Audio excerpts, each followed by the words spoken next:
सीता को बचपन से लेकर जवानी तक गरीबी ही झेलनी पड़ी। वो अपनी गरीबी वाली जिंदगी से बहुत परेशान हो चुकी थी। वह अपना और अपने बच्चों का पेट पालने के लिए एक बड़े से घर में साफ सफाई का काम करती थी। हे भगवान, मेरा बचपन तो गरीबी में ही बीता। अब लगता है जवानी से लेकर बुढ़ापे तक गरीबी में ही मेरा जीवन कटेगा।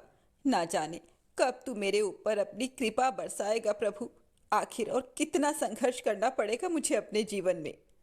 तभी वहां सीता की मालकिन आ जाती है और सीता से कहती है, क्या हुआ सीता? लगता है तू बर्तन धोते धोते बर्तनों से बातें करना शुरू कर देती है।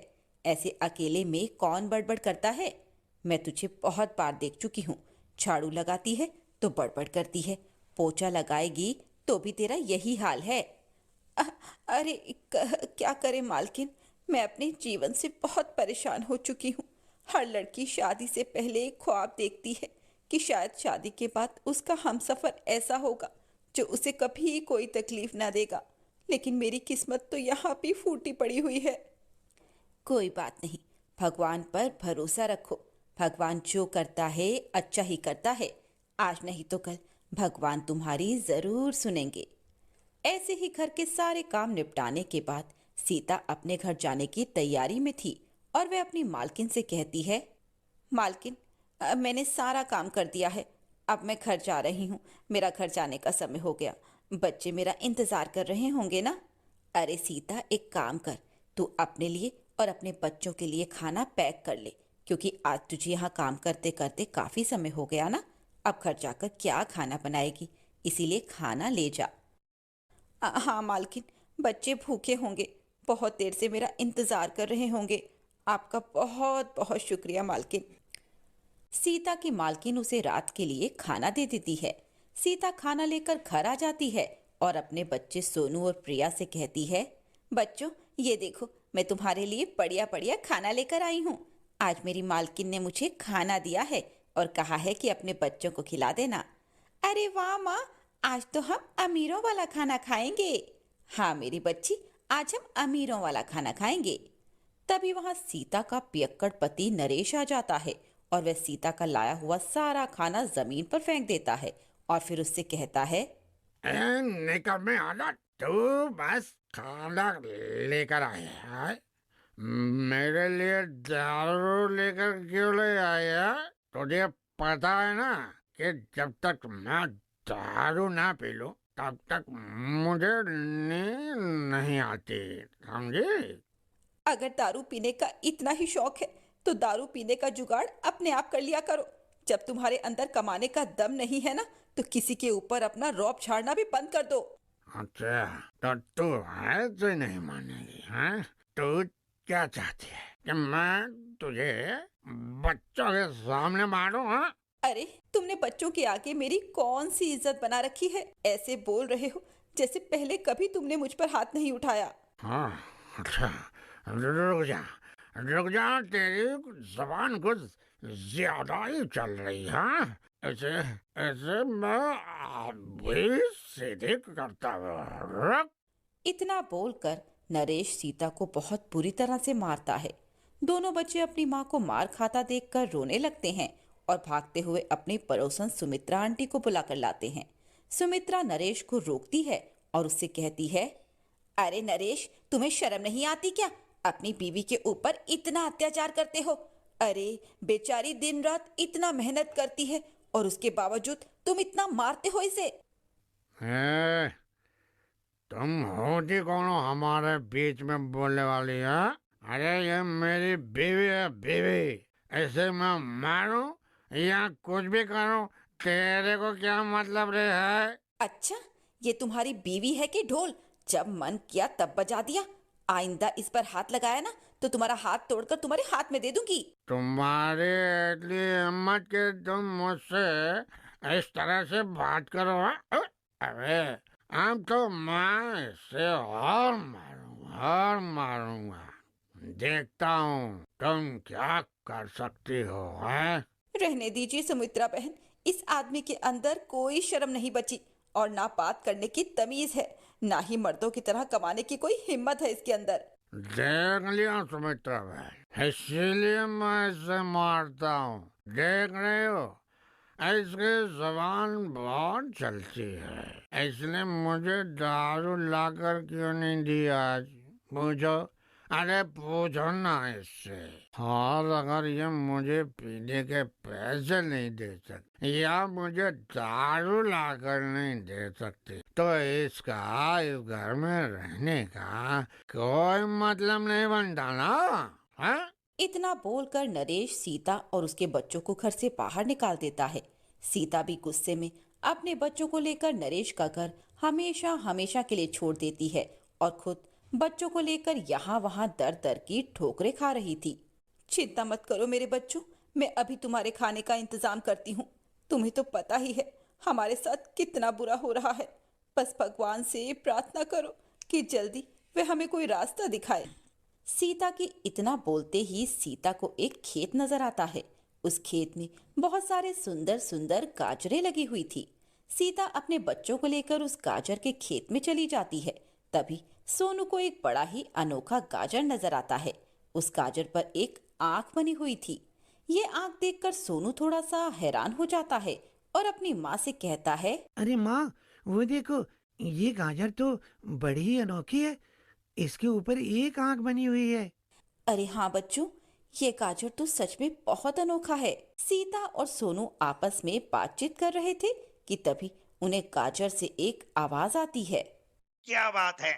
तुम हमारे खेत में खेलने क्यों आए हो? मैं देख रहा हूँ कि तुम बहुत देर से मेरी एक आंख के बारे में बात कर रहे हो।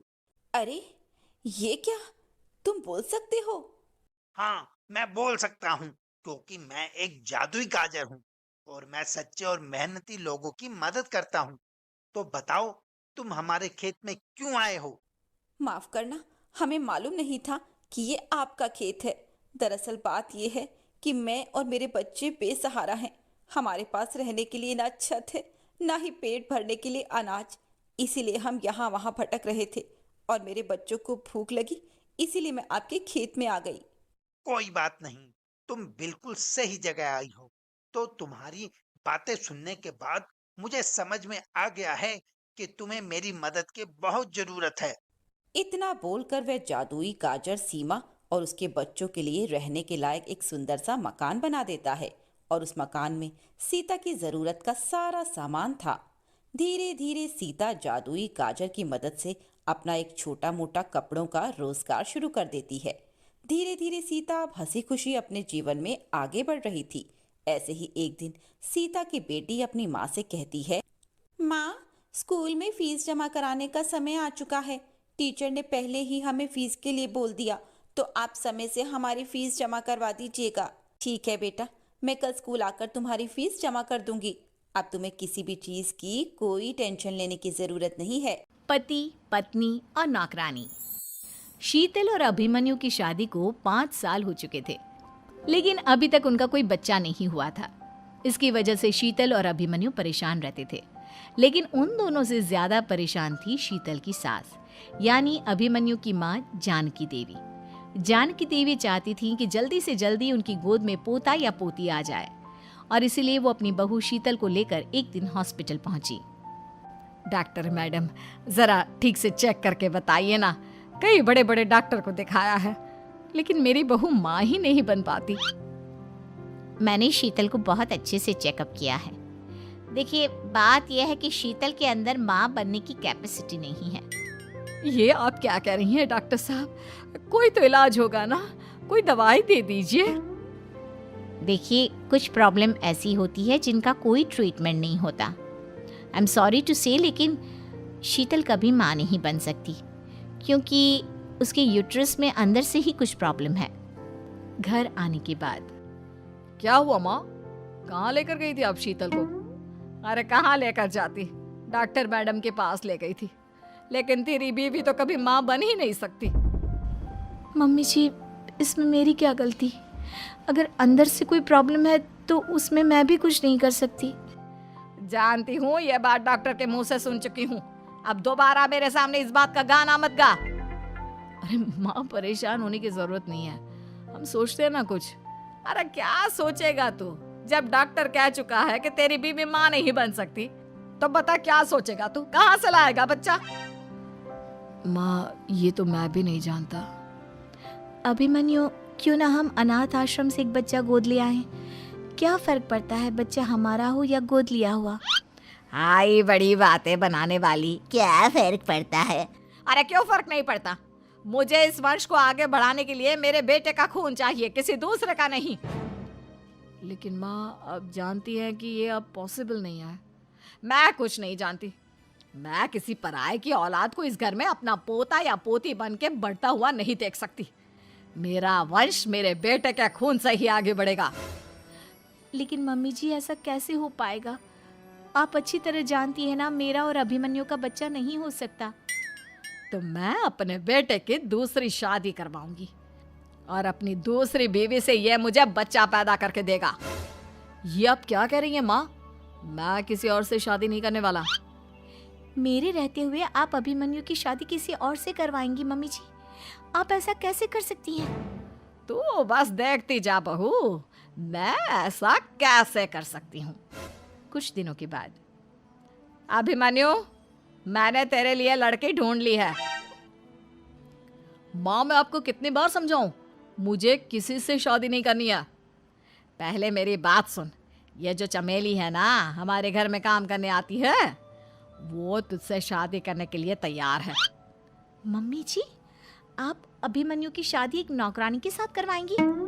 वो इसलिए क्योंकि चमेली दिखने में बहुत खूबसूरत है, बच्चा भी सुंदर ही होगा। मम्मी जी, लेकिन एक बच्चे के लिए अपने बेटे की शादी नौकरानी के साथ करवाना, क्या ये सही है? अगर अभिमन्यु ने शादी नहीं की ना, तो मैं अपनी जान दे दूंगी। अब देख लो, अगर तुम्हें अपनी माँ की जान प्यारी है तो तुम्हें इस नौकरानी के साथ शादी करनी ही होगी। इस तरह जान की देवी अपने बेटे अभिमन्यु की शादी नौकरानी चमेली के साथ करवा देती है। कुछ दिनों के बाद, नौकरानी से मालकिन बन के तो मजा आ गया, अब तो मैं इस घर की मालकिन हूँ। देखो, अपने आप को ज्यादा मालकिन समझने की कोशिश मत करो। एक बार तुम्हारा और अभिमन्यु का बच्चा इस दुनिया में आ जाए, उसके बाद तुम इस घर से हमेशा के लिए चली जाना। अरे जाओ जाओ, किसी और के आगे बातें बनाना। एक बच्चा तो पैदा नहीं कर सकी, बढ़िया आई। जाओ जाकर मेरे लिए कॉफी बना कर लाओ। नौकरानी मैं हूँ या तुम? मम्मी जी, देखिए ना शीतल मुझसे किस तरह से बात कर रही है। शीतल, तुम्हें पता है ना चमेली प्रेग्नेंट है, मेरे बेटे के बच्चे की माँ बनने वाली है। वो जैसा कहती है वैसा करो। लेकिन मम्मी जी, वो मुझे नौकरों की तरह ट्रीट कर रही है। अरे तो करेगी ना, वैसे भी बहू तुम हो किस काम की, एक बच्चा तो पैदा नहीं कर सकती। जाओ अब घर के सारे काम करो और चमेली को आराम करने दो। थैंक यू मम्मी जी, भगवान आपका भला करे। आप नहीं होती तो मैं नौकरानी से महारानी कैसे बनती? देखो, तुम्हें जो चाहिए सब मिलेगा। खूब खाओ पियो, मजे की जिंदगी जियो, लेकिन बस मुझे एक बच्चा पैदा करके दे दो। कुछ दिनों के बाद, मम्मी, बच्चे के लिए आपने मेरी शादी चमेली के साथ करवा तो दी, लेकिन दिन और रात का चैन मिट गया है। सारा दिन शीतल और चमेली की बहस चलती रहती है। अब शीतल को इस घर में रखने से क्या होगा? मैं तो कहती हूँ उसे घर से निकाल दो, है भी किस काम की। मैं ऐसा नहीं कर सकता माँ, वो मेरी पत्नी है, उससे बहुत प्यार करता हूँ मैं। तुम्हारी पत्नी चमेली है, चमेली, उससे प्यार करो। अरे तुम्हारे बच्चे को जन्म देने वाली है वो। अभिमन्यु, मैं खुद ही इस घर से चली जाती हूँ। वैसे भी अपने ही घर में नौकरों की तरह रहकर परेशान हो चुकी हूँ। घर की नौकरानी मेरे ऊपर हुक्म चलाती है, वो तुम्हारी पत्नी बन चुकी है। अब मेरा इस घर में क्या काम? अभिमन्यु के बार बार रोकने पर भी शीतल उस घर से चली जाती है। कुछ दिनों के बाद चमेली एक बच्चे को जन्म देती है। भगवान ने मेरी सुन ली, मेरे बेटे का घर भर गया, उसका अपना बच्चा इस दुनिया में आ गया। मम्मी जी, बच्चे को हाथ लगाने से पहले मेरी एक शर्त सुन लो। तुम कहना क्या चाहती हो चमेली? आपकी मम्मी को बहुत शौक था ना अपने पोते को खिलाने का। अब देखो, इस दुनिया में हर चीज की कोई ना कोई कीमत तो होती है। तुम अपनी आधी प्रॉपर्टी मेरे नाम कर दो, बच्चा तुम्हारे नाम। अरे लेकिन मैंने अपने बेटे से तुम्हारी शादी करवाई है, अब ये सौदेबाजी कहाँ से आ गई? जो औरत अपनी बहू को घर से निकाल कर एक नौकरानी के साथ अपने बेटे की शादी करवा दे, वो तो सौदेबाजी कर ही सकती है ना। उसका कैसे भरोसा कर सकते हैं? मुझे बस आप लोगों की प्रॉपर्टी चाहिए, उसके बाद ही बच्चे को आप हाथ लगा सकते हैं।